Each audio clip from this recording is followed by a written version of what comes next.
నమస్కారం ETV news కు స్వాగతం ఈనాటి ముఖ్యాంశాలు జప్తు చేస్తున్న అవినీతి పరుల సొమ్మును రాష్ట్ర ఖజానాకు తరలిస్తామన్న చంద్రబాబు 100 ఏళ్ల పాటు చెప్పుకునేలా రాజధాని నిర్మిస్తామని ప్రకటన ఇరు రాష్ట్రాల్లో ప్రజాకాంక్షలకు అనుగుణంగా శ్రేణులు పనిచేయాలన్న చంద్రబాబు తెలంగాణలో కార్యకర్తలు నాయకుల కృషికి అభినందన 12 మంది భాజపా రాజ్యసభ అభ్యర్థుల ఖరారు రాజస్థాన్ నుంచి వెంకయ్య నాయుడు ఏపీ నుంచి సురేష్ ప్రభుకు తెలుగుదేశం పార్టీ స్థానం కేటాయించే అవకాశం 2019 నాటికి తెలంగాణలో భాజపా అధికారంలోకి వస్తుందన్న అమిత్ షా ప్రత్యేక హోదా స్ఫూర్తితో ఆంధ్రప్రదేశ్కు సాయం చేస్తామని వెల్లడి మధ్యవర్తుల్లేని వ్యవస్థలకు శ్రీకారం చుట్టామన్న ప్రధాని దేశ ప్రజల ఆకాంక్షలు నెరవేర్చడమే తమ ప్రభుత్వ లక్ష్యమని స్పష్టీకరణ రాయలసీమలో జోరు వర్షాలు అనంతపురం కర్నూలు జిల్లాల్లో పొంగిన వాగులు వంకలు జలకళను సంతరించుకున్న పంట కుంటలు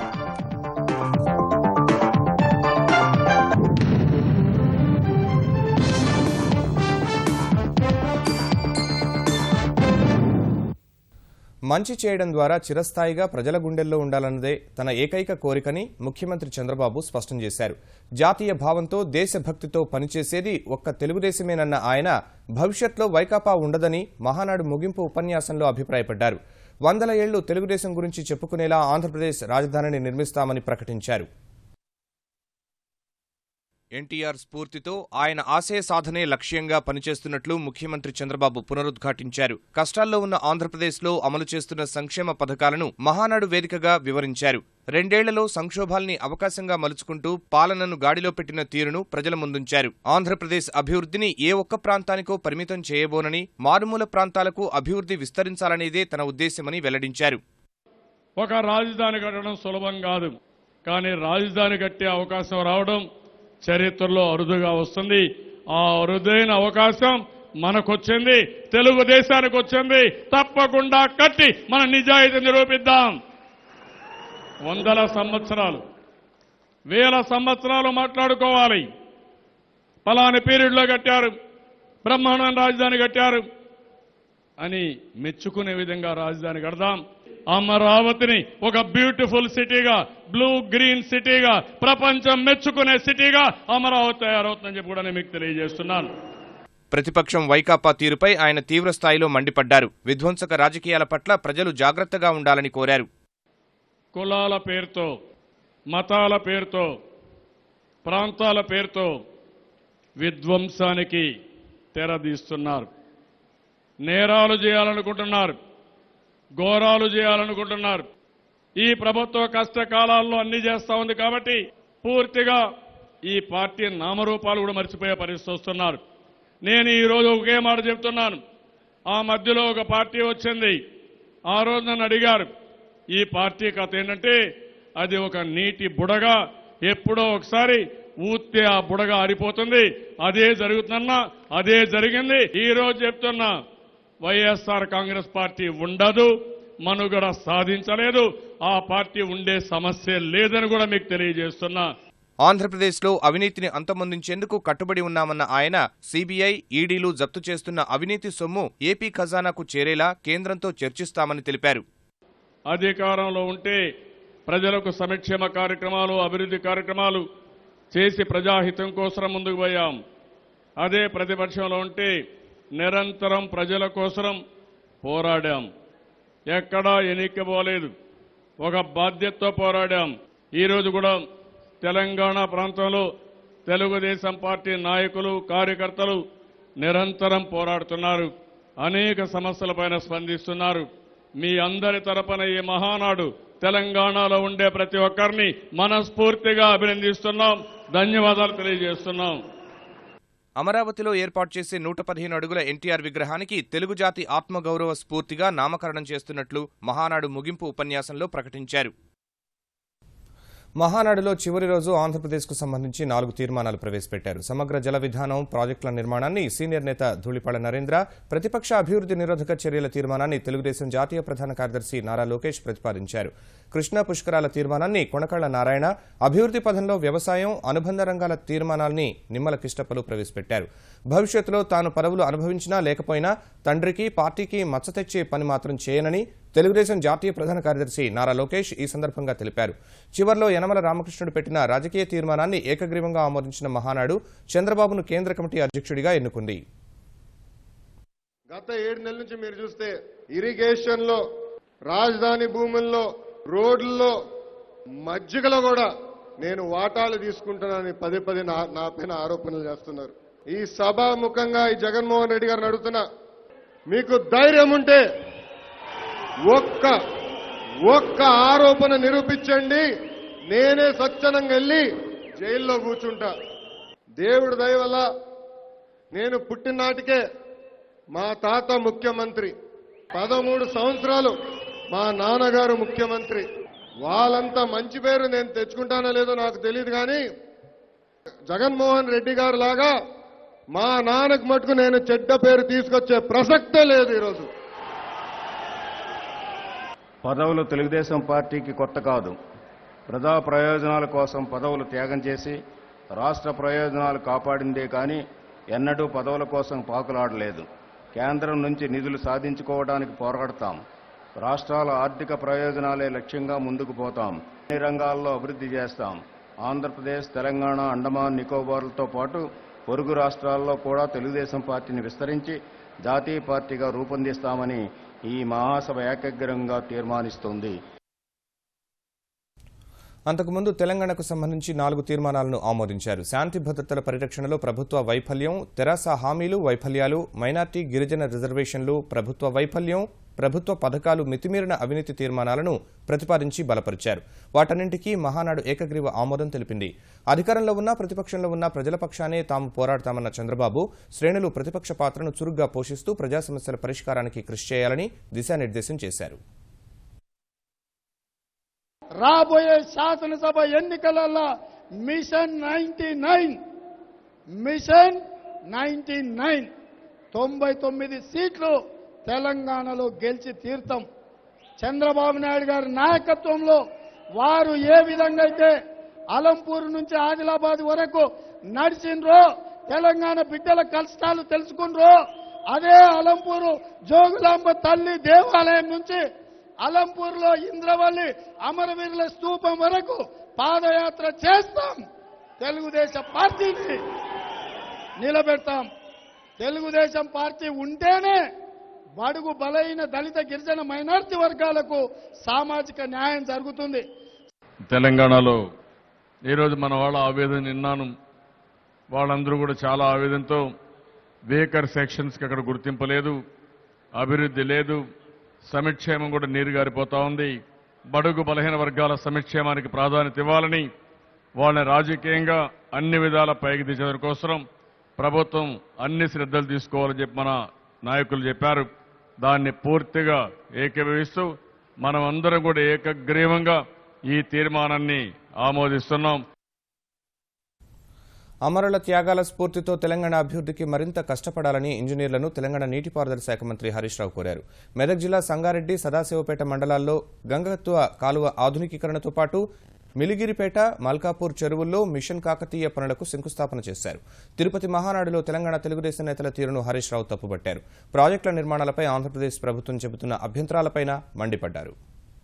తెలంగాణ ప్రాజెక్టులు కట్టడానికి ఆంధ్ర నాయకులు అనుమతులు తీసుకోవాలని ఈ తెలంగాణ తెలుగుదేశం నాయకులు మాట్లాడతారు. మనకు తెలంగాణ ప్రభుత్వానికి ఈ చంద్రబాబు, జగన్, రఘువీరారెడ్డి అనుమతులు కాదు, తెలంగాణ ప్రజల అనుమతి ఉన్నది. ఈ ప్రజల అనుమతితోనే ప్రాజెక్టులు కడతా ఉన్నామని అడుగుతా ఉన్నాం. తెలంగాణ ప్రాజెక్టులకు వ్యతిరేకంగా ఆంధ్రాకు అనుకూలంగా మాట్లాడితే వాళ్ళు సప్పట్లు కొట్టించుకుంటున్నారు. నాయన నీకు ఆంధ్రాలో సప్పట్లు కొట్టిరు కానీ నువ్వు తెలంగాణకు వస్తే రాళ్లు కొడతారు, జాగ్రత్త అని చెప్పి నేను ఈ సందర్భంగా హెచ్చరిస్తా ఉన్నా. ఆంధ్రాలో సప్పట్లు కొట్టించుకొని మురిసిపోతున్నారు తెలంగాణ తెలుగుదేశం నాయకులు, కానీ ఊర్లలోకి వెళ్ళి తరిమి కొట్టారు మిమ్మల్ని. ఎవరన్నా నోటికాడు బుక్కని ఎత్తగొట్టుకుంటారు. విద్యుత్ మిగులు రాష్ట్రంగా తెలంగాణను తీర్చిదిద్దేందుకు ప్రణాళికలు రచిస్తున్న కేసీఆర్ సర్కార్ విద్యుత్ పొదుపు చర్యలకు శ్రీకారం చుట్టింది. అందులో భాగంగా 25 పురపాలికల్లో తక్కువ కరెంటు వినియోగించుకుని వెలుగులనిచ్చే ఎల్ఈడీ బల్బుల పంపిణీకి ఏర్పాట్లు చేస్తోంది. జూన్ 1 నుంచి నల్గొండ జిల్లా దేవరకొండ నుంచి ఈ కార్యక్రమం ప్రారంభించాలని తెలంగాణ విద్యుత్ శాఖ మంత్రి జగదీష్ రెడ్డి నిర్ణయించారు. 3.48 కోట్ల అంచనా వ్యయంతో 4,66,426 ఎల్ఈడీ బల్బుల పంపిణీకి విద్యుత్ శాఖ అధికారులు ఏర్పాట్లు చేస్తున్నారు. తొలి విడతగా 2,33,213 మంది వినియోగదారులకు ఈ బల్బులను పంపిణీ చేయనున్నారు. పురపాలికల్లో ఈ కార్యక్రమం సత్ఫలితాలను ఇస్తే గ్రామాల్లోనూ ఎల్ఈడీ బల్బులు పంపిణీ చేయాలని భావిస్తున్నారు. జూన్ 11న జరగనున్న రాజ్యసభ ఎన్నికలకు భాజపా 12 మంది అభ్యర్థుల పేర్లను ఖరారు చేసింది. కేంద్ర మంత్రులుగా ఉన్న 5గురిని తిరిగి రాజ్యసభకు పంపాలని నిర్ణయించింది. పట్టణాభివృద్ధి శాఖ మంత్రి వెంకయ్యనాయుడిని రాజస్థాన్ నుంచి బరిలోకి దింపుతోంది. గ్రామీణాభివృద్ధి శాఖ మంత్రి బీరేందర్ సింగ్ ను సొంత రాష్ట్రం హర్యానా నుంచి, వాణిజ్య శాఖ మంత్రి నిర్మలా సీతారామన్ ను కర్ణాటక నుంచి, విద్యుత్ మంత్రి పీయూష్ గోయల్ ను సొంత రాష్ట్రం మహారాష్ట్ర నుంచి, పార్లమెంటరీ వ్యవహారాల శాఖ సహాయ మంత్రి నఖ్వీని జార్ఖండ్ నుంచి రాజ్యసభకు పంపాలని భారతీయ జనతా పార్టీ నిర్ణయించింది. ఓంప్రకాష్ మాథుర్, హర్షవర్ధన్ సింగ్, రామ్ కుమార్ శర్మను రాజస్థాన్ నుంచి పోటీకి దింపాలని నిర్ణయించిన భారతీయ జనతా పార్టీ గుజరాత్, మధ్యప్రదేశ్, ఛత్తీస్గఢ్, బీహార్ నుంచి మరో 4గురిని ఎగువ సభ ఎన్నికల అభ్యర్థులుగా ప్రకటించింది. ఆంధ్రప్రదేశ్లో రాజ్యసభ అభ్యర్థుల ఎంపికపై చర్చిస్తున్న తెలుగుదేశం పొలిట్ బ్యూరో మిత్రపక్షమైన భాజపాకు ఒక స్థానం కేటాయించే యోచనలో ఉంది. రైల్వే మంత్రి సురేష్ ప్రభు లేదా భాజపా ప్రధాన కార్యదర్శి రామ్ మాధవ్లలో ఒకరికి స్థానం కల్పించే అవకాశం ఉందని తెలుస్తోంది. ఈ విషయమై నాయకులు చర్చిస్తున్నారు. మిగిలిన స్థానాలకు ఎవరిని పంపాలనే అంశంపై తెలుగుదేశం పొలిట్ బ్యూరో చర్చిస్తున్నట్లు సమాచారం. 2019 సార్వత్రిక ఎన్నికల్లో తెలంగాణలో భాజపా అధికారంలోకి వస్తుందని భాజపా అధ్యక్షుడు అమిత్ షా ధీమా వ్యక్తం చేశారు. కేంద్రం ప్రవేశపెట్టిన సంక్షేమ పథకాలను ప్రజల్లోకి తీసుకెళ్లి విస్తృతంగా ప్రచారం కల్పించాలని కార్యకర్తలకు సూచించారు. హైదరాబాద్ శంషాబాద్లో జరిగిన భాజపా మండల నాయకుల రాష్ట్ర స్థాయి సదస్సుకు హాజరైన షా ఎన్డీఏ 2 ఏళ్ల పాలనా విజయాలను ఎలుగెత్తి చాటారు. 2 ఏళ్ల పాలనలో ఒక్క అవినీతి ఆరోపణ లేకుండా అత్యంత పారదర్శకంగా నరేంద్ర మోదీ ప్రభుత్వ పాలన సాగిందని భారతీయ జనతా పార్టీ అధ్యక్షుడు అమిత్ షా హర్షం వ్యక్తం చేశారు. హైదరాబాద్ శంషాబాద్లో జరిగిన భాజపా మండల నాయకుల తెలంగాణ రాష్ట్ర స్థాయి సదస్సుకు షా ముఖ్య అతిథిగా హాజరయ్యారు. 2019 సార్వత్రిక ఎన్నికల్లో తెలంగాణలో విజయం సాధించి ప్రధాని నరేంద్ర మోదీకి బహుమతి ఇవ్వాలని కార్యకర్తలకు పిలుపునిచ్చారు. संघर्ष के रास्ते पर जाकर केंद्र सरकार की योजनाओं को लोगों तक पहुंचाकर इसके लाभार्थियों को केंद्र सरकार की योजना के साथ जोड़कर हम पार्टी का अच्छे से विस्तार कर सकते हैं. और अगर तेलंगाना के अंदर भारतीय जनता पार्टी ये 3 साल जो बचे हैं, ये 3 साल के एक एक दिन का 1000 दिन है मित्रों, 1000 दिन. 1000 दिन कोई कम नहीं होता. 1000 दिन का अगर आयोजन, उसका प्लानिंग तेलंगाना का यूनिट करता है तो मैं आपको गारंटी देता हूं मित्रों, यहां सरकार बनाने से कोई नहीं रोक सकता. 10 సంవత్సరాల యూపీఏ పాలనంతా అవినీతితో కూరుకుపోయిందని, ప్రపంచ దేశాల్లో భారత్ పరువు తీశారని విమర్శించిన అమిత్ షా మోదీని ప్రవాసీ ప్రధాని అంటూ విమర్శించిన కాంగ్రెస్ లోక్సభాపక్ష నేత మల్లికార్జున ఖర్గేపై మండిపడ్డారు. ప్రధానికి విదేశాల్లో లభిస్తున్న ఆదరణ దేశ ప్రజలకు దక్కిన గౌరవమని వ్యాఖ్యానించారు. 2 साल मोदी जी की सरकार के समाप्त हुए. 2 साल पहले क्या स्थिति थी देश में? देश का युवा निराश था, महिलाएं हताश थी, पूरा देश एक विचित्र प्रकार के अवसाद के अंदर घिरा हुआ था कि ये देश कहां पहुंचेगा, कहां जाएगा, कोई रास्ता दिखाई नहीं पड़ता था. महंगाई चरम सीमा पर थी, हर महीने एक घपला, घोटाला, भ्रष्टाचार बाहर पड़ता था. देश की सीमाएं सुरक्षित नहीं थी. दुनिया में देश का सम्मान आजादी के बाद सबसे नीचे जाकर रहा था. 2 साल के अंदर भारतीय जनता पार्टी की सरकार ने एक निर्णायक सरकार देने का काम दिया है मित्रों, निर्णायक सरकार देने का काम किया है. అంతకుముందు హైదరాబాద్లో మీడియా సమావేశంలో పాల్గొన్న అమిత్ షా విభజన సందర్భంగా పార్లమెంట్లో ఆంధ్రప్రదేశ్కు ఇచ్చిన హామీలు నెరవేరుస్తామని చెప్పారు. ప్రత్యేక హోదా స్ఫూర్తితో ఆంధ్రప్రదేశ్కు సాయం చేస్తామని స్పష్టం చేశారు. 14th फाइनेंस कमीशन के कारण स्पेशल स्टेटस के बारे में थोड़ा एडमिनिस्ट्रेटिव दिक्कत है, मगर हम उसके स्पिरिट को रिजॉल्व कर जो वादा देश की संसद ने किया है, हमने अकेले ने नहीं किया है, देश की संसद ने किया है, उसी दिशा में हम काम करें. జూన్ 2 నుంచి 8 వరకు నవనిర్మాణ దీక్ష పాటించాల్సిందిగా ఆంధ్రప్రదేశ్ ప్రభుత్వం ఉత్తర్వులు ఇచ్చింది. జూన్ 2న నవనిర్మాణ దీక్ష విజయవాడలో ముఖ్యమంత్రి ప్రతిజ్ఞతో ప్రారంభమవుతుందని, ఆ సమయంలోనే రాష్ట్ర వ్యాప్తంగా అన్ని చోట్ల ప్రతిజ్ఞ చేసేలా చర్యలు చేపట్టాలని అధికార యంత్రాంగానికి నిర్దేశించింది. వారం పాటు నవనిర్మాణ దీక్ష సందర్భంగా అసెంబ్లీ నియోజకవర్గాల్లో చర్చలు నిర్వహించాలని స్పష్టం చేసింది. జూన్ 3న ఏకపక్షంగా అశాస్త్రీయంగా జరిగిన విభజన ప్రభావాలపై చర్చ చేపట్టాలని ఆంధ్రప్రదేశ్ సర్కార్ నిర్ణయించింది. 4న 2 ఏళ్లలో ఏపీ ప్రభుత్వం సాధించిన విజయాలు, ప్రతికూలతపై, 5న వ్యవసాయం, అనుబంధ రంగాల్లో భవిష్యత్ ప్రణాళికపై చర్చిస్తారు. 6న పరిశ్రమలు, సేవారంగంలో అభివృద్ధి కోసం చేపట్టాల్సిన కార్యక్రమాలను చర్చిస్తారు. 7న 2 ఏళ్ల కాలంలో సంక్షేమ అభివృద్ధి కార్యక్రమాలు, పథకాలపై చర్చ నిర్వహిస్తారు. జూన్ 8న మహాసంకల్పం కార్యక్రమంలో భాగంగా భారీ సభ ఏర్పాటు చేస్తారు. ఈ మేరకు సాధారణ పరిపాలన శాఖ ఉత్తర్వులు ఇచ్చింది. కాపుల అభివృద్ధికి ముద్రగడ చేసిన కృషి ఏమిటో చెప్పాలని ఆంధ్రప్రదేశ్ మానవ వనరుల అభివృద్ధి మంత్రి గంటా శ్రీనివాసరావు ప్రశ్నించారు. కాపుల అంశంపై ముద్రగడ పద్మనాభకు 20 ప్రశ్నలు సంధించిన గంటా రాజకీయ లబ్ధి కోసమే రాద్ధాంతం చేస్తున్నారని విశాఖలో విమర్శించారు. కాంగ్రెస్ నాయకులను ముద్రగడ కలవడాన్ని ఆంధ్రప్రదేశ్ ఉప ముఖ్యమంత్రి చినరాజప్ప తీవ్రంగా తప్పుపట్టారు. కాపులకు అన్యాయం చేసిన వారిని కలిసినా ఎటువంటి ప్రయోజనం ఉండదన్న ఆయన ఇచ్చిన హామీ మేరకు కాపులకు రిజర్వేషన్లు కల్పించి తీరతామని తిరుపతిలో స్పష్టం చేశారు. కాంగ్రెస్ పార్టీ కానీ వైఎస్ఆర్ పార్టీ కానీ రెండు కూడా ఈ కాపులు బీసీలో చేర్చడానికి ఏ సహకారం చేయలేదు. మరి ఆ రోజు ముద్రగడ పద్మనాభం గారు జీవో తెచ్చాడు 2 కోట్లు 3 కోట్లతోటి. అది ఎంతవరకు ఇంప్లిమెంట్ అయింది అందరికీ తెలుసు. 3 కోట్లు ఇవాళ చంద్రబాబు నాయుడు గారి కార్పొరేషన్ ఏర్పాటు చేసి ముందైతే 300 కోట్లు ఖర్చు పెట్టి 1000 కోట్లు జీవో ఇచ్చి కార్యక్రమాలు కాపుల కోసం సంక్షేమ కార్యక్రమాలు చేసే పరిస్థితి తగదని చెప్పి తెలియజేస్తున్నాం. తెలుగుదేశం పార్టీ హామీ ఇచ్చింది. హామీ ప్రకారం చంద్రబాబు నాయుడు చేస్తారని ఈ ముద్రగడ పద్మనాభం చేస్తున్నాడో ఈ బొత్స చర్చనని చెప్పడం మేము చేయట్లేదు. ఇంజనీరింగ్ కళాశాలల రుసుములను ఫీజుల నియంత్రణ కమిటీ ఏఎఫ్ఆర్సీ సిఫార్సుల మేరకే చెల్లించాలని ఆంధ్రప్రదేశ్ మానవ వనరుల అభివృద్ధి మంత్రి గంటా శ్రీనివాసరావు సూచించారు. 273 కళాశాలల యాజమాన్యాలు, బోధనా సిబ్బంది ఫలితాలు, మౌలిక సదుపాయాలపై సమర్పించిన వివరాల ఆధారంగానే కమిటీ రుసుములు సిఫార్సు చేసిందన్న ఆయన ఆ వివరాలను అంతర్జాలంలో అందుబాటులో ఉంచామని చెప్పారు. ఇంజనీరింగ్ కళాశాలలు కమిటీకి సమర్పించిన వివరాల్లో ఏదైనా తప్పుడు సమాచారం ఉంటే కఠిన చర్యలు తీసుకుంటామని మంత్రి గంటా హెచ్చరించారు. పేరెంట్స్ కానీ పిల్లలు కానీ వాళ్ళు రేపు కౌన్సిలింగ్లో అలాగే ఏ కాలేజీలో చేరాలి, ఏది మంచిదో తెలుసుకోవడం కోసం వాళ్ళు వేరే పేపర్ అడ్వర్టైజ్మెంట్లో చూడడం అవసరం లేదు. వాళ్ళు వెబ్సైట్లోకి వెళ్ళి పలానా కాలేజీ పేరు కొడితే ఆ కాలేజీ ఎప్పుడు స్టార్ట్ అయింది, ఎంత ఏరియాలో స్టార్ట్ అయింది, ఎవరు ఫ్యాకల్టీ ఉన్నారు, అలాగే ఏంటి అక్కడ ఉన్న అడ్మిషన్ ప్రొసీజర్ ఏంటి, ఎంతమంది జాయిన్ అవుతా ఉన్నారు, ఎంతమంది పాస్ అవుతా ఉన్నారు, టోటల్ ఇన్ఫర్మేషన్ వెబ్సైట్లో వస్తూ ఉంది. దేశంలోనే సంక్షేమ పథకాలను అమలు చేయడంలో తెరాస ప్రభుత్వం అగ్రగామిగా నిలిచిందని తెలంగాణ ఆర్థిక శాఖ మంత్రి ఈటల రాజేందర్ అన్నారు.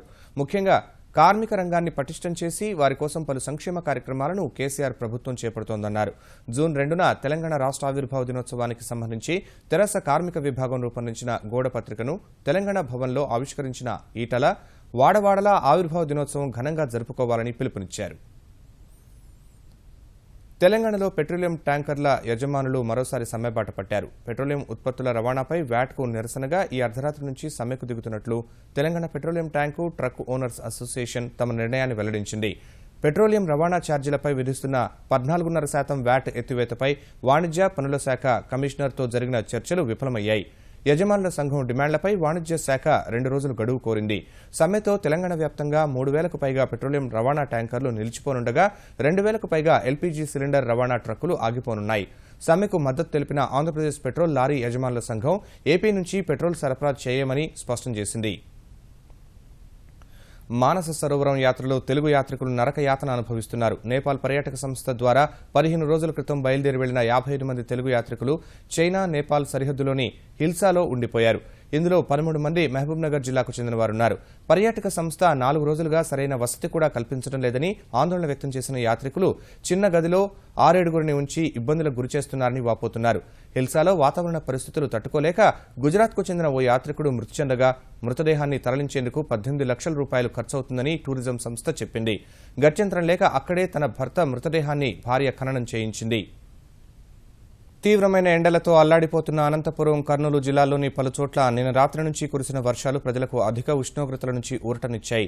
అనంతపురం జిల్లాలో రికార్డు స్థాయి వర్షం కురిసింది. కేవలం ఒక్క రాత్రికే సుమారు జిల్లా వ్యాప్తంగా సగటున 4 సెంటీమీటర్ల వర్షపాతం నమోదైంది. జిల్లాలో మొత్తం 63 మండలాలు ఉండగా ఒక్క మండలం మినహా మిగిలిన అన్ని మండలాల్లో మంచి వర్షం కురిసింది. చాలా చోట్ల వాగులు పొంగి పొర్లాయి. అనంతపురం టీవీ టవర్ సమీపంలో పండమేరు వంక ఉధృతంగా ప్రవహించింది. కూడేరు రహదారిలో ఉన్న వంక సైతం పారుతోంది. అనంతపురం జిల్లాలో భారీ వర్షానికి 25,000 నీటి కుంటల్లోకి నీరు చేరింది. జిల్లా కలెక్టర్ కోన శశిధర్ నిండిన పంట కుంటలను పరిశీలించారు. కర్నూలు జిల్లా నందికొట్కూరు నియోజకవర్గంలో భారీ వర్షం కురవడంతో రోడ్లు జలమయమయ్యాయి. విద్యుత్ స్తంభాలు విరిగిపడ్డాయి. పత్తికొండ మండల పరిధిలోని చిన్నహుల్తి గ్రామం వద్ద హంద్రి వాగుకు భారీ వరద నీరు చేరి రాకపోకలకు అంతరాయం కలిగింది. తెలంగాణలోని మహబూబ్నగర్ జిల్లాలో కురుస్తున్న వర్షాలకు ఆలంపూర్ మండలం బైరాపురం వద్ద వంతెన తెగి రాకపోకలకు అంతరాయం ఏర్పడింది. ప్రకాశం జిల్లా అద్దంకి మండలానికి చెందిన 40 మంది యాత్రికులు ప్రయాణిస్తున్న ప్రైవేట్ ట్రావెల్స్ బస్సు ఉత్తరప్రదేశ్లోని టప్పల్జేవర్ ప్రాంతంలో ప్రమాదానికి గురైంది. యమునా ఎక్స్ప్రెస్ జాతీయ రహదారిపై ఆగి ఉన్న ఆయిల్ ట్యాంకర్ను ఢీకొన్న ఘటనలో ఇద్దరు అక్కడికక్కడే మృతి చెందగా 25 మంది ప్రయాణికులు తీవ్రంగా గాయపడ్డారు. మృతి చెందిన వారిలో ఒకరు ట్రావెల్ బస్సు ఏజెంట్ ఆంజనేయులు కాగా మరొకరు బస్సు క్లీనర్గా గుర్తించారు. క్షతగాత్రులను సమీపంలోని కైలాస్ ఆసుపత్రికి తరలించగా వారిలో 5గురు పరిస్థితి విషమంగా ఉంది. నిద్రమత్తులో రహదారిపై ఆగి ఉన్న ట్యాంకర్ కనిపించలేదని డ్రైవర్ చెబుతున్నాడు. ప్రమాద ఘటనపై ఏపీ భవన్ ఉన్నతాధికారులతో చర్చించిన ఆంధ్రప్రదేశ్ రవాణా శాఖ మంత్రి సిద్ధా బాధితులను స్వస్థలాలకు పంపే ఏర్పాట్లు చేయాలని అధికారులను ఆదేశించారు. అశేష భారతావని ఆశలు ఆకాంక్షలు నెరవేర్చడమే లక్ష్యంగా పనిచేస్తున్నట్లు ప్రధాని నరేంద్ర మోదీ పునరుద్ఘాటించారు. ఎన్డీఏ సర్కార్ 2 ఏళ్ల పాలన విజయాలపై కర్ణాటకలోని దావణగిరిలో నిర్వహించిన భారీ బహిరంగ సభలో పాల్గొన్న ప్రధాని వేర్వేరు వ్యవస్థల్లో గూడు కట్టుకుపోయిన లోపాలను సవరించేందుకు ఎన్నో చర్యలు చేపట్టినట్లు తెలిపారు. అధికారంలోకి వచ్చిన 700 రోజుల్లో 700కి పైగా చర్యలు చేపట్టామన్న ఆయన కాలం చెల్లిన చట్టాల రద్దు వంటి అంశాల్ని ప్రముఖంగా ప్రస్తావించారు. ఈ మార్కెట్ వంటి కార్యక్రమాలతో మధ్యవర్తులు లేని వ్యవస్థలకు శ్రీకారం చుట్టామని తెలిపారు. ఈటీవీ న్యూస్ సమాప్తం. నమస్కారం.